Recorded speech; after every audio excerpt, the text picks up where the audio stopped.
Hey guys, it's Riley. Welcome to the channel. So today we're going to be talking about Castora. Now, you guys know that I like to do my theories and I like to do a lot of theory videos and stuff. The thing is with Visions of Eternity, ArenaNet hasn't given us much information on where Castora is. And I know, as of today, they released the little puzzle piece. I guess there's going to be more puzzle pieces coming up. I don't know if it's going to be in the next days or when. But we have this one puzzle piece. It's supposed to tell us where Castora is. But where Castora is not even the only mystery that we have. We know nothing. There seems to be some significance to Castora because it seems to be very magically infused, right? We know there's a lot of magic, so it's probably a ley line hub, I'm guessing. And, you know, there's also the idea of, like, why is this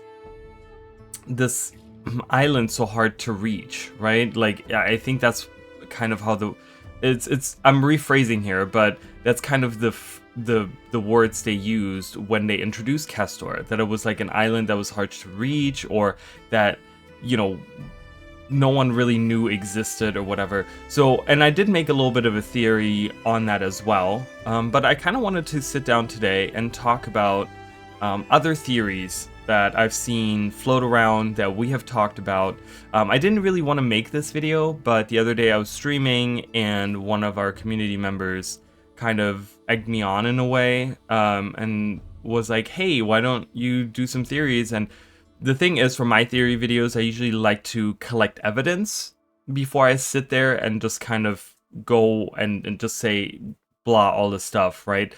Because I feel like whenever I do that, I feel like I'm like way wrong on it, and I don't want to sit here and just say, oh, okay, well, this is the theory that I have with no supporting pillars at all, right? I usually try to build a theory based on like some kind of evidence, but I still figured, since ArenaNet is kind of slow in giving us information on Castora and the story and why the commander is going there and what the significance of Castora is, I wanted to just come up with some stuff. So this is like theorizing, but like very basely, just like loosely based on some kind of evidence or whatever, right? So that's gonna be today's video.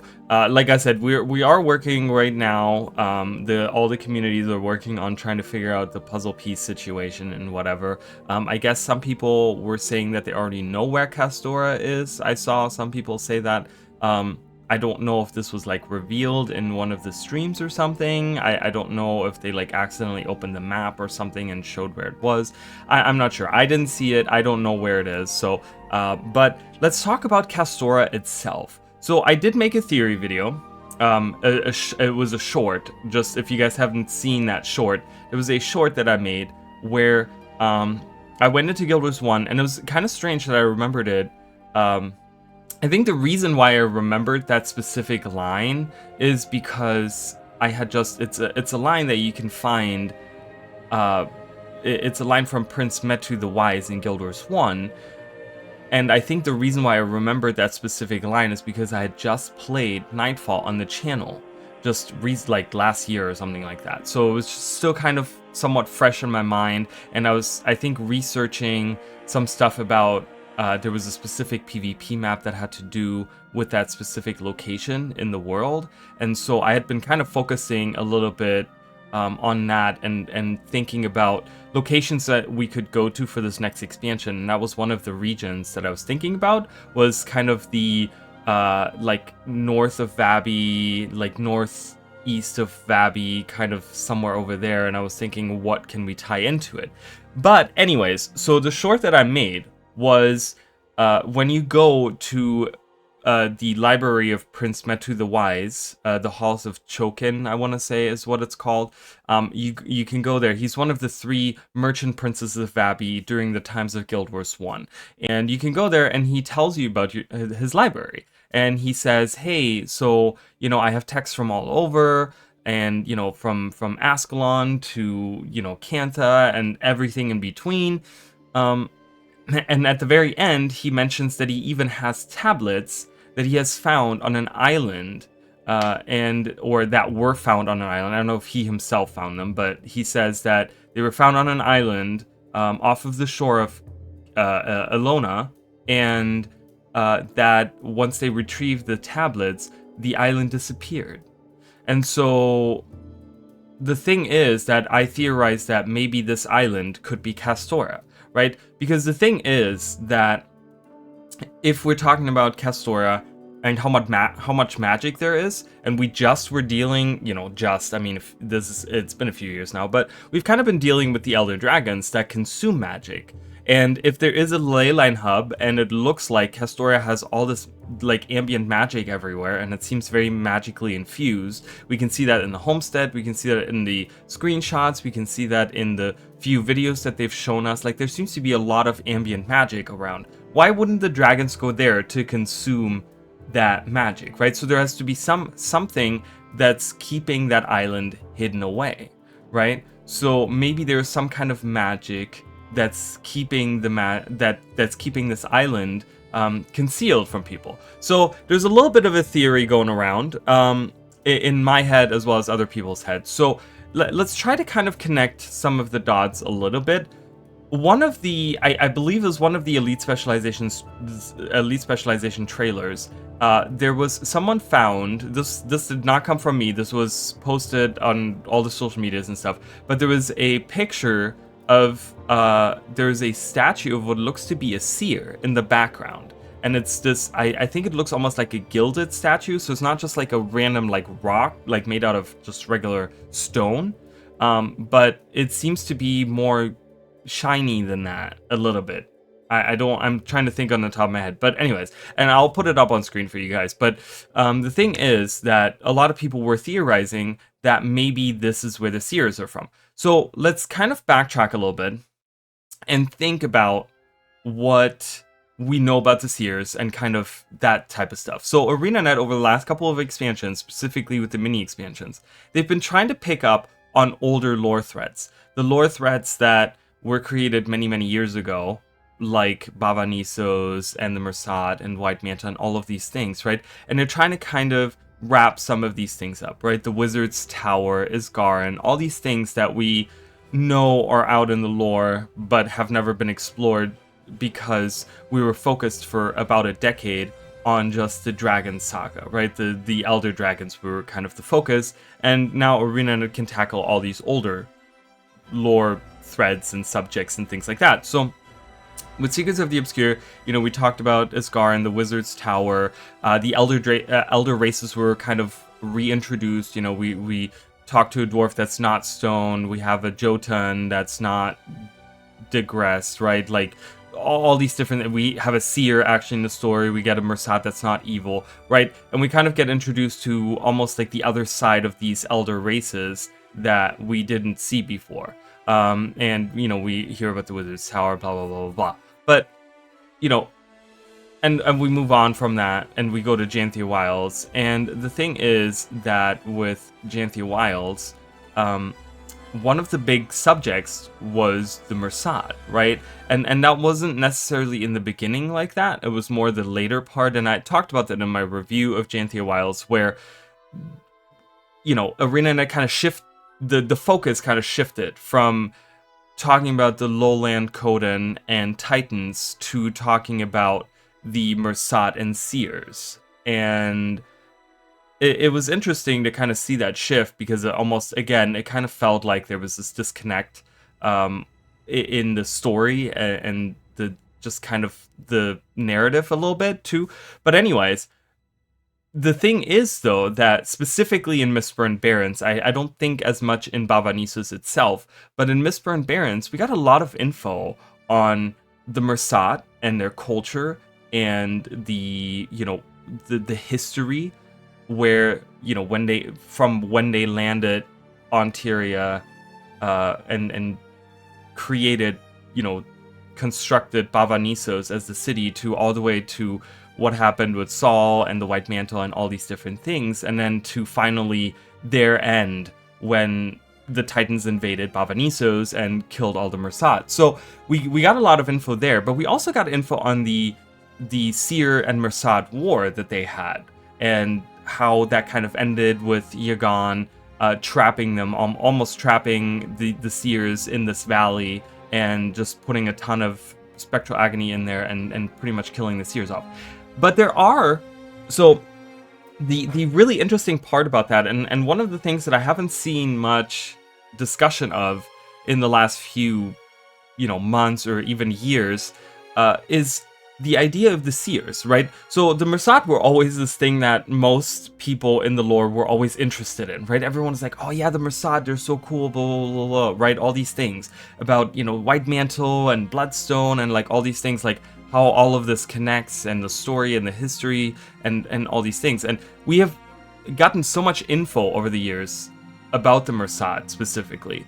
But the thing was, if we compare it to something like the Seers, we always knew more about the Mersat than we knew about the Seers, right? Before Guild Wars 1 came out, we had heard about Saul's journey to Baba Nissos, and we had heard about how he came back, and these unseen gods were, he worshipped them as these unseen gods, and he created the White Mantle and all of these things. We knew all this before Guild Wars 1 even came out. We had seen the stories, right? And then Guild Wars 1 comes out, and we see all of that. We fight the Mersat, on the Fire Islands and things like that. So the thing always that fascinated me so much is that people wanted the Mersat, and it seems like people wanted more the Mersat than the Seers. But the thing is, like, the Seers themselves are so interesting as well. We have gotten barely any info on them. And when we look at something like the war that broke out between the Mersat and Seers, is that we know nothing about the Seers. We know nothing about their culture. We know nothing about their society. We know nothing about what, are they native to Tyria? Like the Char, for example, right? As far as we know, the Char are native to Tyria, or the Grawl are native to Tyria, things like that, right? But we know humans aren't native to Tyria. We know Mersat aren't native to Tyria, and we know where they're from, actually. We know that they're from Nyos. So are the Seers native to Tyria? We don't know. And so we don't even know the most basic of things about the Seers. We know nothing about them. So I kind of started thinking, as we were theorizing about what's going on Castora and what's going to happen in the story of Visions of Eternity, and we see the statue of the Seer, my question always was, okay, so the Mersat and the Seers waged a war, and we knew where, on Tyria at least, the Mersat were hailing from, which was Baba Nissos. There was always a location. There was always the Isles of Janthier, right? And this was hinted at many, many times. No concrete evidence that they were coming from there, but there was so much evidence towards that yes, Baba Nissos, the city of the Mersat, was located somewhere on the Isles of Janthier, and we kind of knew that based off of the teachings of Janthier that the White Mantle wrote, the Eye of Janthier that the White Mantle used, the story about Saul going to the Isles of Janthier and finding the unseen gods there and things like that, right? Like, there was all this info that we had. But what about the Seers? What about the Seers that waged war against the Mersat? We know that the Mersat were a pretty large society. When we see Baba Nissos, you can see how large the city really is, and you can see all the ghosts in Mistborn Barrens, and all the different stories about how there was a lot of Mersat around. So in order to have some kind of equal footing, you need to have almost an equal amount of people on the other side of that war, right? Otherwise it would just be a slaughter. So we've only ever seen 2 or 3, maybe 4 Seers in the story ever in Guild Wars. We don't know exactly how many we have seen, because the few that we see in Guild Wars 1, we don't know if it's all the same or if they're all different, but there is instances where we do see Seers in Guild Wars 1, at least one, right?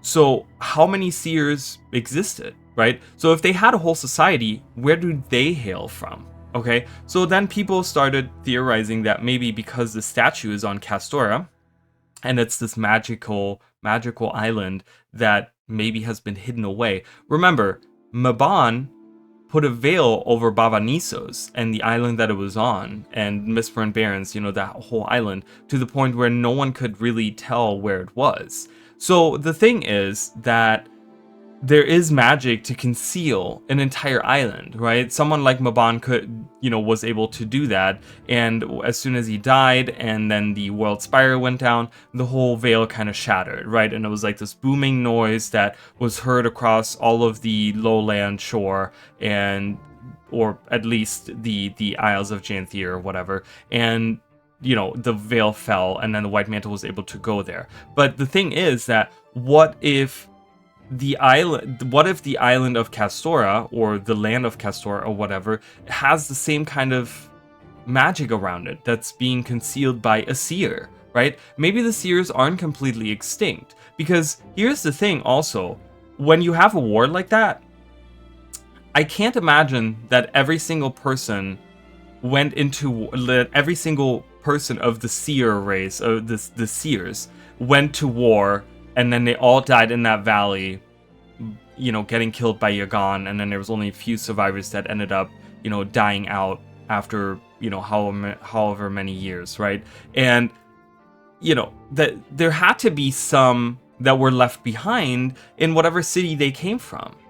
So what if there are surviving seers that we just don't know about, that they have hidden themselves away after the war with the Mersat? Maybe they decided, they're like the faction that decided, no, we don't want to have war with the Mersat, and we do not want to deal with the Tyrian races anymore. We're done. We have been betrayed, or we can't win against the Elder Dragons, or whatever it is, right? And they have shielded themselves away on this island of Castora. So maybe the seers were originally from Castora, and that's where they waged war from, but they're not actually extinct. From what we know, they're extinct because the island disappeared that they came from, but that was only because it was veiled by the seers that lived on that island, right? There has to be something. The thing is that we see a statue of the seer in one of the trailers, and we also don't know where the seers hailed from. So it would make perfect sense to think that this island is where the seers are really from.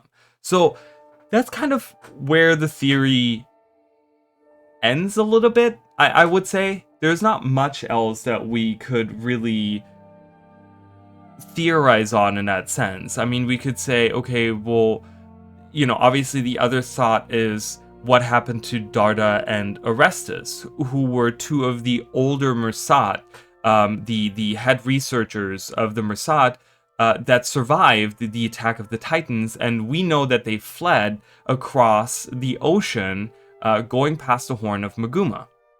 So maybe they decided to maybe they knew that there was surviving seers still somewhere. Maybe they kept that hidden away, because they seem to be, specifically Orestes, seem to have, as you read the different journals and the different things in Bavanissos and Misprint Barons about Orestes, he seemed to have been this guy that was completely against all of these things. He was against the Bloodstone research and trying to open the Mist Gate and all of these different things. Or he was for opening the Mist Gate, but the thing was that I don't think he was this vicious, cruel. It was all these younger Mersat that were rising up to power, like Manakaz.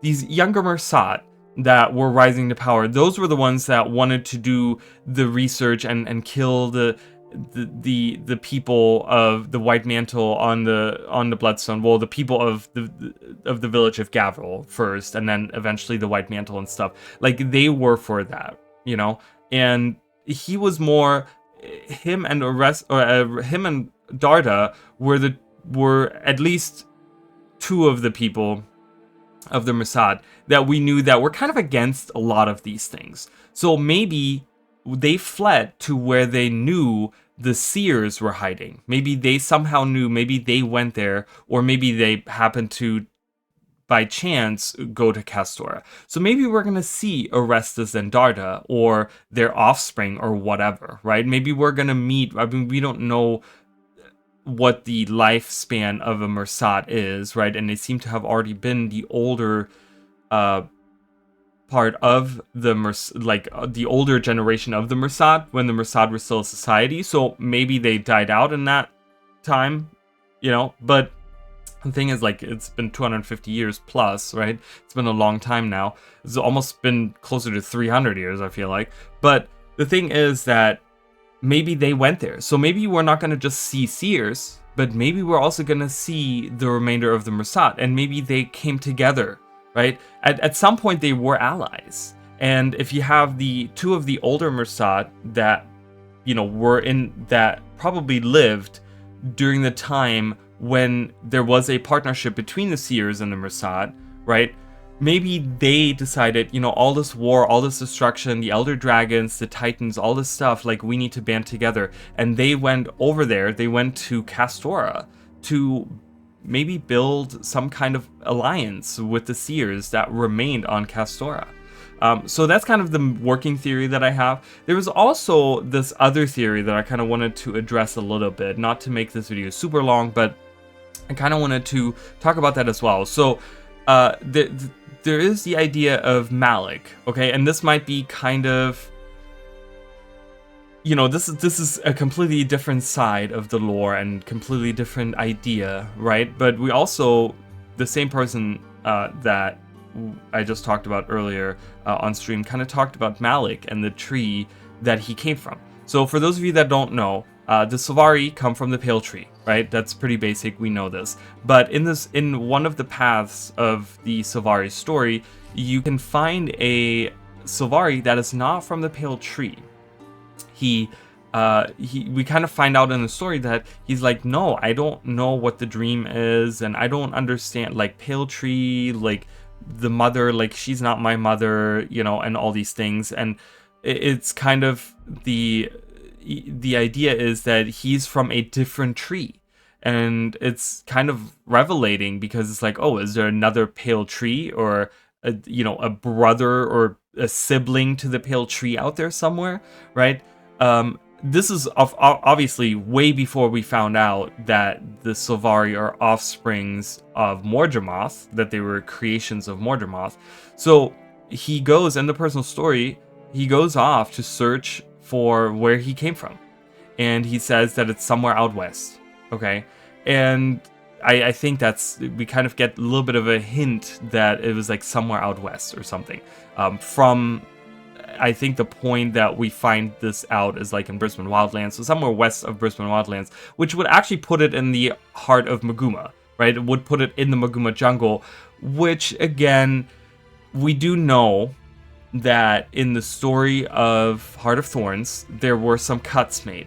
And we know that there was a story, as far as I've heard them talk about, the idea was that there was supposed to be some kind of story with Malik in Heart of Thorns, and also, so the two parts of the story that were cut were the, to me, actually the more interesting ones, but it was the story about Malik and the story about the Nightmare Court, because we didn't really get that much Nightmare Court, and we know that there is, in Dragonstand, you can actually meet this Duchess Chrysanthia, and she seems to be like the new leader of the Nightmare Court, but we don't ever get to find out what her story is, because that was all cut content, but that character was still used in the final meta.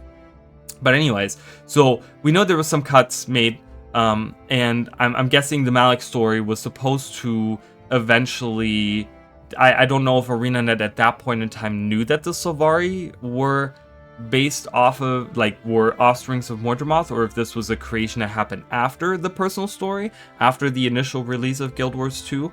But the thing is that they had hinted at something out west, which would put it in the Maguma jungle. But what if out west meant across the ocean west, and that maybe somehow his pod somehow was, you know, was carried across the ocean and ended up in this river where we find it in Brisbane Wildlands. Maybe somehow the river connects to the ocean somewhere along the way, and the pod that he was in, that Malik was in, kind of ran into this river, and then that river ran all the way down to Brisbane Wildlands, and that's where we kind of find him. I think that's where the pod is. Maybe it starts in Caledon Forest.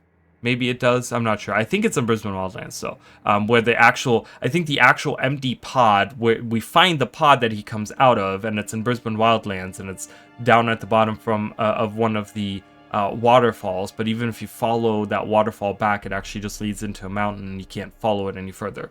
But the thing is that, what if there is a tree? This was something that came up immediately when the trailer for Visions of Eternity came out. There was a lot of people that were like, oh my god, does that look like a pale tree to you? There was a lot of people that said that to me. I feel like there was at least a couple of people that said that. They were like, does this remind, do you think like there's a pale tree? Which could potentially be. I mean, we don't know really.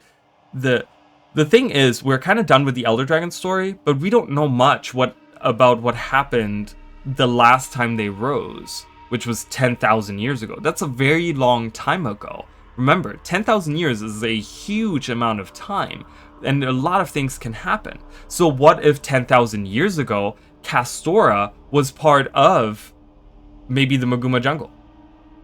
Like, the islands were connected, and then maybe something happened that disconnected that island from the Moguma jungle. Maybe it was Mordramoth, right? Maybe there was something, but one of these seeds. Because remember, the thing is that Rowan, the human that found that planted the seed to the pale tree, had found the seed in a cave of other seeds. There were others in there, okay? And that means that the pale tree isn't necessarily a singular like entity and only one can exist at a time or whatever, right?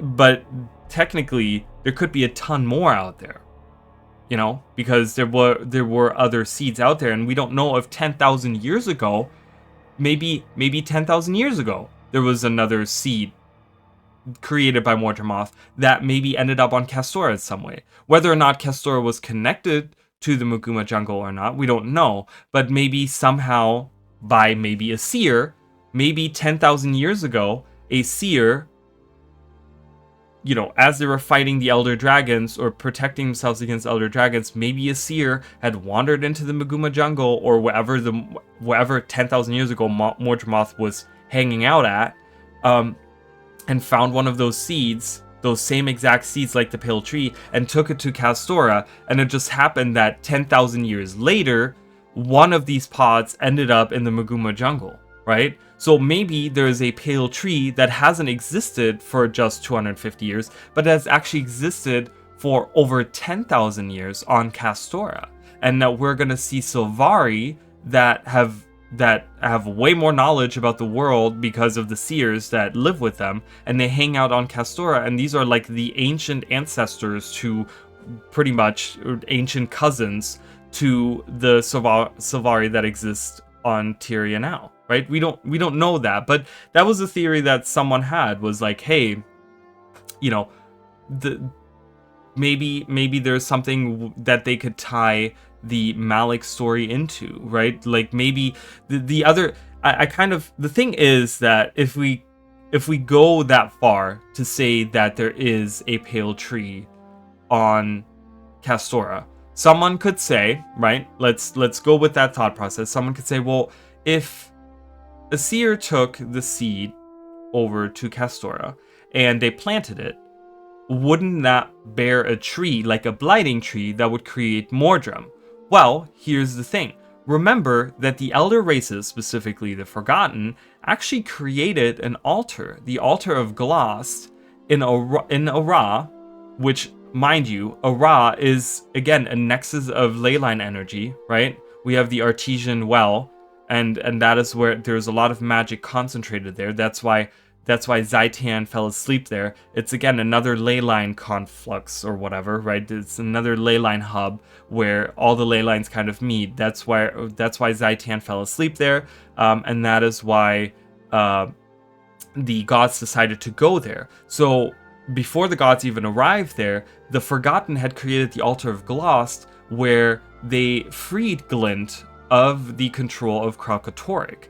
What if, right, and we know that they were in alliance way back when, 10,000 years ago, when the Elder Dragons still roamed around, they were in alliance with the Seers. So what if the Seers kind of shared that, or the Forgotten shared that technology, or that magic, or that whatever, the ritual, with the Seers? And what if the seers used that same ritual on this blighting tree that they had planted, and they realized, oh, this is a Mordrim tree, or this is a tree that's bearing Mordrim? What if they just decided, okay, well, we're going to use this ritual that the Forgotten have taught us, or maybe they were the ones that came up with it in the first place and taught it to the Forgotten. We don't know, right? But they used that same ritual that the Forgotten used on Glint, on Gloss at that time, to free her of the control. Maybe they did the same thing here, right?